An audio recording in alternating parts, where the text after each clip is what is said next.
कोई रोजा रखता है या फिर फास्ट रखता है, जो रोजा रखने का जो ड्यूरेशन होता है, जो टाइम होता है, वो लगभग 14 से 15 घंटे तक का होता है। अलग कई कई जगह में थोड़ा सा अलग अलग है, लेकिन मोस्टली 14 से 15 घंटा ही रहता है।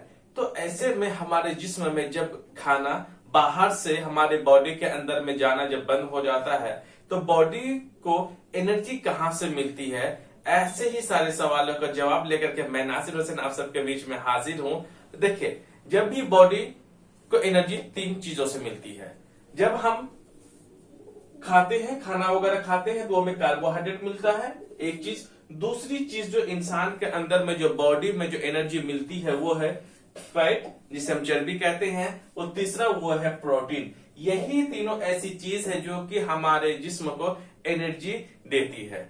अब हम लोग यहां से शुरुआत कर लेते हैं कि जब शहरी के बाद से जब लोग खाना खाना बंद कर देते हैं, तो उस वक्त से हमारे बॉडी में क्या क्या प्रोसेस, क्या क्या प्रक्रिया होते रहती हैं, ऐसे ही हम लोग समझते हैं। देखिए, जब भी आदमी खाना वगैरह खाता है, तो वो दरअसल में कार्बोहाइड्रेट्स ले रहे होते हैं। कार्बोहाइड्रेट्स जब वो लेते हैं, तो हमारा बॉडी क्या करता है, जैसे ही खाना अंदर गया, तो वो कार्बोहाइड्रेट्स किसके फॉर्म में बदल जाएगा? ग्लूकोज के फॉर्म में बदल जाएगा, या फिर शुगर के फॉर्म में बदल जाएगा। लगभग ये जैसे ही बॉडी के अंदर में जाता है ये खाना या फिर ग्लूकोज, तो वहां पे 2 चीजें एक साथ होती है। पहला चीज तो वहां पर यह होता है कि वो ग्लूकोज को उस वक्त इस्तेमाल कर लिया होता है या फिर इस्तेमाल कर रहा होता है, और दूसरी चीज उन्हीं जो ग्लूकोज को ना स्टोर कर लिया जाता है। स्टोर जो किया जाता है हमारे बॉडी में ग्लूकोज को किसके फॉर्म में किया जाता है? ग्लाइकोजन के फॉर्म में। ग्लाइकोजन एक हिसाब से क्या होता है? ग्लूकोज होता है, जो कि एक्स्ट्रा होता है, जो कि बॉडी उसको बचा के रखती है, रिजर्व करके रखती है, ताकि कि कुछ देर के बाद जब ये कार्बोहाइड्रेट ग्लूकोज जब इस्तेमाल हो जाए, लगभग 3 से 4 घंटे के बाद, उसके बाद ये ग्लाइकोजन क्या होता है? अपने आप बॉडी में रिलीज होना शुरुआत हो जाता है। ये ब्लड में जाकर के मिक्स होना शुरुआत हो जाता है, ताकि कि बॉडी को एनर्जी मिले। देखिए, जब भी हम खाना खाते हैं, तो उसका सबसे पहले क्या करता है? बॉडी जो है ग्लूकोज को इस्तेमाल कर लेता है। ग्लूकोज क्या करता है? जैसे ही बॉडी में गया, खाना हजम हुआ, ये हमारा जो खाना आता है सबसे पहले आता है वो स्टमक में। स्टमक में खाना लगभग 50% ही डाइजेस्ट हो पाता है या फिर हजम हो पाता है। याद रखना, कई लोग सोचते हैं कि पूरा जो खाना है वो स्टमक में ही हजम होता है। बिल्कुल ऐसा नहीं है। स्टमक में, हमारे पेट में सिर्फ 50% ही खाना हजम हो पाता है। बाकी का जो 50% जो खाना है वो इस लार्ज इंटेस्टाइन, जिसे हम बोलते हैं बड़ी आंत, एक होती है स्मॉल इंटेस्टाइन, जिसे हम बोलते हैं छोटी आंत। तो छोटी आंत में, सॉरी माफ कीजिएगा जरा, स्मॉल इंटेस्टाइन में लगभग 100% खाना हजम हो जाता है। उसके बाद जो ग्लूकोज जो बनता है, वो लगभग हमारे बॉडी के अलग अलग पार्ट में जाके पहुंच जाता है ब्लड के जरिए। याद रखिएगा, जो भी ग्लूकोज हम लेते हैं वो हमारे ब्लड में मिक्स होता है और पूरे बॉडी में फैल जाता है। लगभग वो क्या करेगा? 3 से 4 घंटा तक इस्तेमाल करेगा, और जो बचा हुआ जो ग्लूकोज रहेगा, यही लीवर, जिसे हम जिगर बोलते हैं, लीवर में लगभग वहां पर कुछ ग्लाइकोजन क्या होता है? स्टोर हो जाता है। ग्लाइकोजन जो है 2 जगह स्टोर होता है। एक पहले होता है हमारे लीवर में, दूसरा होता है मसल्स में, जो कि हमारी मांसपेशियां हैं। इसी में जाकर के कुछ ग्लाइकोजन स्टोर होता है, कुछ हमारा लीवर्स में होता है। याद रखिएगा। जैसे कि सबसे पहले अब क्या करेगा? जैसे ही ये 3 से 4 घंटे तक ये वाला ग्लूकोज तो इस्तेमाल हो जाएगा, 3-4 घंटे के बाद जब ये ग्लूकोज जब खत्म हो जाएगा, तो अब बॉडी को, ब्रेन है ना, सिग्नल भेजेगा किसको? लीवर को और मसल्स को, कि भाई अपना एनर्जी रिलीज करो, बॉडी को अब एनर्जी की जरूरत है। जाहिर सी बात है, जब इंसान जब खाना खाना अगर बंद कर देता है, तो अंदर में जो भी एनर्जी मिलेगी बॉडी को, वो ऐसी एनर्जी होगी जो कि बॉडी के अंदर में ही पहले से ही मौजूद होता है। जैसे भी मैंने बोला कि कार्बोहाइड्रेट हम बाहर से लेते हैं, फैट और प्रोटीन हमारे बॉडी के अंदर में पहले से ही मौजूद होता है, अलग अलग एनर्जी के फॉर्म में, जो कि बॉडी को जब जरूरत पड़ेगी, ये दोनों है ना अपनी आप रिलीज होना नेचुरली वो शुरू कर देगा, सिर्फ ब्रेन के कहने पे, दिमाग के कहने पे। याद रखिएगा। अब क्या करेगा लीवर में लगभग 100 से 120 ग्राम ऑफ ग्लाइकोजन, जितने ग्लाइकोजन होता है लगभग उसके 100 ग्राम से लेकर के 120 ग्राम का जो ग्लाइकोजन है, वो हमारे लीवर में स्टोर होता है। लीवर का वेट लगभग कितना होता है, 1.5 kg होता है। दूसरा जो ग्लाइकोजन जो स्टोर होता है वो होता है मसल्स में। मसल्स में लगभग 400 ग्राम ऑफ ग्लाइकोजन, लगभग ग्लाइकोजन कहीं ना कहीं आप इसको जो है ना ग्लूकोज ही समझना है ना। ग्लाइकोजन लगभग 400 ग्राम शुरुआत हो जाता है। जैसे ही ये वाला यूज हो जाता है 3 से 4 घंटे के बाद, अब ग्लाइकोजन जो है शुरुआत सबसे पहले कौन करता है, मसल करता है। मसल सबसे पहले एनर्जी या फिर ग्लाइकोजन को रिलीज करता है। ग्लाइकोजन फिर किस में टूटेगा, ग्लूकोज में टूटेगा। ग्लूकोज फिर क्या करेगा, ब्लड स्ट्रीम में या फिर ब्लड में जाकर या खून पे जाकर के मिक्स हो जाएगा। बॉडी पे जहां पे जिस तरह की एनर्जी की जरूरत पड़ेगी वो हमारा पहुंच जाता है। लगभग ये क्या करता है, 3 से 4 घंटे तक मसल्स जो है हमारे शरीर को क्या करते हैं, एनर्जी देने का काम करता है। जब हम लोग खाना खाना बंद कर देते हैं, जब खाना खाना बंद कर देते हैं तो लगभग 3 से 4 घंटा पहले ग्लूकोज शुरुआत होता है। फिर 3 से 4 घंटे के बाद ये ग्लाइकोजन हमारा इस्तेमाल हो जाता है जब हम खाना खाना बंद कर देते हैं, मतलब शरीर के बाद। शरीर के बाद लगभग 4 घंटे के बाद ये मसल्स क्या होता है, अपना एनर्जी रिलीज करना शुरुआत कर देता है। लगभग 300 ग्राम जो ग्लाइकोजन होता है वो 3 से 4 घंटा हमारे बॉडी के अंदर में ये काम करना शुरू कर देता है, एनर्जी बॉडी को देना शुरू कर देता है। लगभग 300 ग्राम जब एनर्जी मसल्स का खत्म हो जाता है तब फिर मसल्स कहता है लीवर को कि भाई तुम अपना काम अब शुरू कर दो। अब लीवर क्या करेगा, याद रखिएगा, जब लीवर ना 100 से लेकर के 120 ग्राम मतलब 100 से लेकर के 120 ग्राम को ग्लाइकोजन कितने घंटे में वो रिलीज कर देंगे, ये लगभग जो ना 8 घंटे तक। इसका मतलब 4 घंटा इधर है, लगभग ये 4 घंटे तक ये रिलीज लीवर जो है लगभग कितने घंटे देंगे, टोटल कुल मिलाकर के जो ग्लाइकोजन है वो लगभग 4 घंटा इस्तेमाल होता है। लगभग 3 से 4 घंटा जो ग्लूकोज पहले हमारे जिस्म में आ जाता है वो इस्तेमाल होता है। कुल मिलाकर के 8 घंटे तक हमारा जो कार्बोहाइड्रेट जो भी हम खाना लेते हैं उसको पचने में, उसको एनर्जी पूरे बॉडी तक पहुंचाने में लगभग 8 घंटे का समय लग जाता है। जैसे ही हम खाना खाना बंद कर देते हैं, मतलब शहरी के बाद से 8 घंटे के बाद से ही एक स्टेट हमारे बॉडी में शुरुआत हो जाता है जिसका नाम है ग्लूकोनियोजेनेसिस। ग्लूकोनियोजेनेसिस जो एक ऐसा स्टेट होता है जहां पर इंसान को भूख लगना बॉडी में शुरुआत हो जाता है। लगभग खाना जो हम लोग जो खाते हैं लगभग वो ऑन एन एवरेज 5 घंटा तक हमारे बॉडी में रहता है। 5 घंटे के बाद हमें फिर भूख लगना शुरुआत हो जाता है। जैसे ही 8 घंटा तक हम भूखे रहते हैं हमें लगता है कि यार अब तो हमें तो रोजा लग गया, बोलते हैं लोग हमें रोजा लग गया, तो इसका मतलब 8 घंटे के बाद हमारे बॉडी में ये एनर्जी खत्म।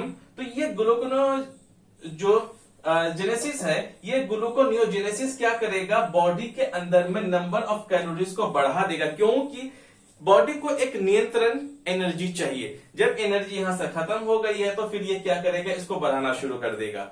याद रखिएगा यही जो स्टेट रहता है ग्लूकोनियोजेनेसिस, इसी में हमें भूख लगना शुरुआत हो जाता है, फास्टिंग मोड ऑन हो जाता है, एक हिसाब से हमें यहाँ पे रोजा लगना शुरुआत हो जाता है। इससे पहले जो भी होता है बॉडी में एक सफिशिएंट एनर्जी रहती है, लोग काम वगैरह बिल्कुल अच्छे से कर सकते हैं। उसके बाद ये क्या करेगा, देखो ये कैलोरी क्या होता है, जब भी हम लोग कोई भी खाना खाते हैं हमें एक यूनिट के फॉर्म में हमें एनर्जी मिलती है। वो लगभग मैं मान लेता हूं एक रोटी जो भी हम खाते हैं लगभग उसमें से हमें 100 कैलोरी क्या मिलती है, हमें एनर्जी मिलती है। ये यूनिट ऑफ एनर्जी, एनर्जी का यूनिट होता है एक हिसाब से कैलोरी, जिससे हम लोग नापते हैं। ऑन एवरेज जो इंसान जो नॉर्मल हम लोग ऑन दिनों में जो रमजान के बाद जो और दिनें होती हैं लगभग इंसान उसमें 2000 कैलोरी का खाना खा लेता है, उसी हिसाब से डाइजेस्ट हो जाता है। जो 2000 से अगर ज्यादा कैलोरी को अगर वो खा लेता है तो फिर वही लोग मोटे वगैरह बहुत ज्यादा हो जाते हैं, जिससे फैट वगैरह जमना शुरू हो जाता है। ऑन एवरेज लोग है 2000 ही कैलोरी ले पाते हैं और जो कि फिट रहते हैं। अब ऐसी सिचुएशन में क्या करेगा, तो नंबर ऑफ कैलोरीज जब बढ़ जाएगा तो फिर एनर्जी कहां से मिलेगी, क्योंकि बॉडी में जितने एनर्जी सब तो वेस्ट हो गया। अब ये क्या करेगा ना, ये ग्लूकोज ये जो है ग्लूकोनियोजेनेसिस अब भेज देगा किसको, फैट के पास। अब फैट क्या करेगा, अपना काम करना शुरू कर देगा। फैट जो है लगभग जब भी ये अपने एनर्जी के फॉर्म में जब टूट रही होती है तो वो 3 चीज होता है। पहला चीज फैट जो है वो एनर्जी रिलीज करती है, दूसरी चीज कार्बन डाइऑक्साइड गैसेस। इसका मतलब जब भी हम सांस छोड़ते हैं तो रोजे के जो शुरुआत हो जाता है लगभग 8 घंटे के बाद जब हम रोजा रहते हैं तब भी हमारे जब एक फिंगर रखिए यहाँ पे, फील कीजिए तो आपको फिर भी गरम गरम सा लगने लगेगा। क्यों? क्योंकि जब बाहर से एनर्जी आना बंद हो चुका है तो फिर ये गरम गरम गैसेस कैसे आ रही है, ये क्या हो रहा है उसके बीच में, मतलब कार्बन डाइऑक्साइड यहां पर भी रिलीज हो रही है, साथ में वाटर भी रिलीज हो रही है। इसीलिए हमें पसीना जो है रोजे के बाद भी आता है लेकिन कम आता है, और किसी को पेशाब वगैरह या फिर यूरिन वगैरह भी निकलना शुरू हो जाता है जबकि 8 या 10 घंटे के बाद, क्योंकि ये फैट जो है इन सब चीजों को रिलीज करता है, लेकिन इन सब चीजों का रिलीज कम करता है, इसका भी कम करता है, एनर्जी कम करता है एज कंपेयर टू कार्बोहाइड्रेट। याद रखिएगा 1 ग्राम कार्बोहाइड्रेट में लगभग 4 कैलोरी मिलता है, तो 1 ग्राम फैट में लगभग 9 कैलोरी मिलता है लगभग। जो हमारे पास जो फैट है ये बड़ा कमाल का चीज होता है, कहीं ना कहीं ये एनर्जी सबसे ज्यादा रिलीज करती है as compare to carbohydrate. Carbohydrate क्या होता है, जो भी हम फल खाते हैं, वेजिटेबल्स है जैसे कि दाल है, चावल है, सब्जियां हैं, तो ये और साथ में जितनी भी सब्जियां हैं, जितने भी फ्रूट्स हैं, फल है, ये सारे के सारे क्या होता है, कार्बोहाइड्रेट्स होता है। इन्हीं चीजों को जब हम खा लेते हैं तो हमारे बॉडी के अंदर में चावल हो गया तो वो भी क्या हो जाता है, कार्बोहाइड्रेट्स हमारे बॉडी के अंदर में चला जाता है। तो ये लगभग फैट जो है एनर्जी देने के मामले में या फिर कैलोरी देने के मामले में डबल होता है एज कंपेयर टू कार्बोहाइड्रेट। जैसे कि 1 ग्राम जो कार्बोहाइड्रेट्स में लगभग 4 ही C4 कैलोरी मिलता है, तो 1 ग्राम फैट में लगभग 9 कैलोरी मिलता है। इसका मतलब ये डबल मिलता है। तो सबसे ज्यादा हमारे बॉडी में जो एनर्जी जो देने वाली कोई चीज होती है, जब इंसान भूखा रहता है, खाना अगर नहीं मिल पाता या फिर खाना खाना बंद कर देता है, तो सबसे ज्यादा एनर्जी रिलीज करने वाला फैट ही होता है। लगभग ये 8 घंटे तक हमारे बॉडी को बहुत अच्छे से एनर्जी देता है। लगभग हम जब तक इफ्तार करने का वक्त होता है पूरी तरीके से हम लोग एनर्जी हमें देते रहती है फैट। ये फैट का क्या काम करता है, जैसे कि अगर मैं बोलूं सबसे ज्यादा कितना देर तक फैट जो है इंसान को एनर्जी दे सकता है, याद रखना है जो मर्दों में होता है लगभग वो 33 घंटे तक आसानी से फैट एनर्जी दे सकती है, और औरतों में जो होता है लगभग वो 47 घंटे तक 47 आवर्स तक ये फैट एनर्जी दे सकते हैं। आराम से वो जिंदा रह सकता है अगर वो आराम से अगर बैठे रहे, कुछ काम काज ना करे तो। उसके बाद जैसे ही हम लोग को जब इफ्तार करने का वक्त होता है तब तक तो ये फैट बड़ा अच्छा काम करता है। उस जैसे ही हमने इफ्तार करना शुरुआत कर दिया तो हमारा बॉडी में जो भी मेटाबॉलिक रेट होता है या फिर मेटाबॉलिज्म होता है ना, वो बढ़ जाता। मेटाबॉलिज्म क्या होता है, जो भी हम लोग एनर्जी इस्तेमाल कर लेते हैं, जो भी हम खाना खाने के बाद जो भी हमारे बॉडी में जो भी चीजें हम खाते हैं उनसे जो भी एनर्जी रिलीज होती है, उन्हीं एनर्जी का जो फिर इस्तेमाल होता है, इन्हीं को बोलता है मेटाबॉलिक। जब भी हम खाना खाते हैं या फिर इफ्तार करने के बाद जैसे ही अगर हम इफ्तार कर लेते हैं तो उस वक्त हमारे बॉडी में जो मेटाबॉलिक रेट होता है वो लगभग 25 से लेकर के 1000 गुना तक हमारा बॉडी में मेटाबॉलिक रेट बढ़ जाता है। वो डिपेंड करता है कि आप इफ्तारी में क्या खा रहे हो या फिर जब भी आप फास्ट को ब्रेक कर रहे हैं तो उस वक्त क्या खा रहे हैं आप। याद रखना है जब भी हम लोग इफ्तारी करते हैं तो उस वक्त हमें ज्यादा खाना नहीं खाना चाहिए। अगर हम खाना खाएंगे तो क्या होगा, बॉडी तब से भूखी रहती है, उसके एनर्जी की बहुत सबसे ज्यादा जरूरत होती है। अगर हम बहुत सारी चीज अगर एक साथ खा लें तो बॉडी को एनर्जी हर पार्ट में पहुंचाना, हर एक तरह की जो एनर्जी हर एक बॉडी के पार्ट में पहुंचाना, ब्लड जो है ना वो डिस्टर्ब हो जाता है। इसके वजह से हमारा मेटाबॉलिज्म रेट बढ़ जाता है। उस वक्त हम सुस्त हो जाते हैं। किसी लोगों को इतना सुस्त हो जाते हैं कि उठने का भी मन नहीं करता है, क्योंकि हमारे बॉडी में इतना ज्यादा केमिकल प्रोसेस हो रहा होता है। इसीलिए जब इफ्तार करें बिल्कुल आप सिंपल करें, उसके बाद फिर थोड़ी देर के बाद फिर आप खाना खाते रहें तो फिर कोई दिक्कत नहीं है, क्योंकि बॉडी को एडजस्ट करने में जो भी एनर्जी हम ले रहे थे, थोड़े एनर्जी लेंगे तो बॉडी को आराम से ब्लड जो है ट्रांसपोर्ट हमारे बॉडी में करता रहेगा धीरे धीरे अगर खाएंगे तो। अगर ज्यादा हम खाएंगे तो फिर हमें क्या हो जाती है, हम तो नमाज पढ़ा नहीं जाएगा तो हमारी बॉडी इतनी ज्यादा थकावट ऐसी हो जाती है जैसा कि मानो कितने सारे हमने काम कर लिए। तो याद रखिएगा जब भी हमारे बॉडी के अंदर में फैट के साथ साथ कभी भी प्रोटीन, जब तक हम रोजा रखते हैं लगभग 14 से 15 घंटे के बीच में, तो हमारे प्रोटीन उस वक्त तक रिलीज एनर्जी नहीं करती है, क्योंकि हमारे जो प्रोटीन्स होते हैं हमारे बॉडी में, जितने भी हमारे बॉडी पार्ट्स बने हुए जैसे हमारे किडनी हो गए, लंग्स हैं, हार्ट है, अलग अलग जो बॉडी के पार्ट्स हैं वो सब के सब किसके, प्रोटीन के बना हुआ है। इसीलिए प्रोटीन तब रिलीज एनर्जी करती है हमारे बॉडी में जब हम लगभग 24 से या फिर 36 या फिर 48 घंटे तक भूखे रहते हैं, उसके बाद प्रोटीन हमारा रिलीज करता है। दरअसल मैं जब ये रिलीज करेगा, मैं मान लेता हूं कि अगर हमारा प्रोटीन जो रिलीज हो रहा है हमारी किडनी से हो रहा है, जब किडनी से अगर होगा तो किडनी से जब निकलेगा तो किडनी की साइज क्या हो जाएगी, छोटी हो जाएंगी। अगर लंग से निकलेगा तो लंग्स हमारे छोटा हो जाएगा। ये बॉडी का ये इमरजेंसी बहुत लास्ट में हमारा प्रोटीन जो एनर्जी रिलीज करती है, याद रखिएगा, जब हम लोग लगभग 24 से 48 घंटे के बाद जब हमें खाना वगैरह कुछ नहीं मिलता है, तब ये प्रोटीन क्या करता है, अपना एनर्जी को रिलीज करना शुरू कर देता है। सो गाइज, मैंने समझाने की मैंने कोशिश की। अगर आपको ये वीडियो अच्छा लगता है तो प्लीज को लाइक, शेयर और सब्सक्राइब करना बिल्कुल भी ना भूलें। Thank you very much.